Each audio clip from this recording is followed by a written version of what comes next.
শেখ হাসিনার স্বৈরাচারী শাসন পুরো দেশকে ধ্বংস করে দিয়েছে বলে মন্তব্য করেছেন অন্তর্বর্তী সরকারের প্রধান উপদেষ্টা ডক্টর মোহাম্মদ ইউনূস। রাজধানীর একটি হোটেলে অন্তর্বর্তীকালীন সরকার গঠনের আবশ্যকতা ও সমসাময়িক প্রেক্ষাপট নিয়ে কূটনীতিকদের সাথে ব্রিফিংয়ের পর কথা বলেন তিনি।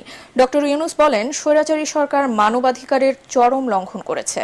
তিনি বলেন, ক্ষমতাকে চিরস্থায়ী করতে বিচার বিভাগ সহ সব প্রতিষ্ঠানকে দলীয়করণ করেছিলেন শেখ হাসিনা। অনিয়ম আর দুর্নীতিতে সবকিছু ধ্বংস হয়ে গেছে মন্তব্য করে সবাইকে ধৈর্য ধরারও আহ্বান জানান doctor Mohammad Yunus. You are the friends who will help us get over the crisis that we are facing. Either we make it or we don't exist as a nation. That's the kind of challenge it presents right now.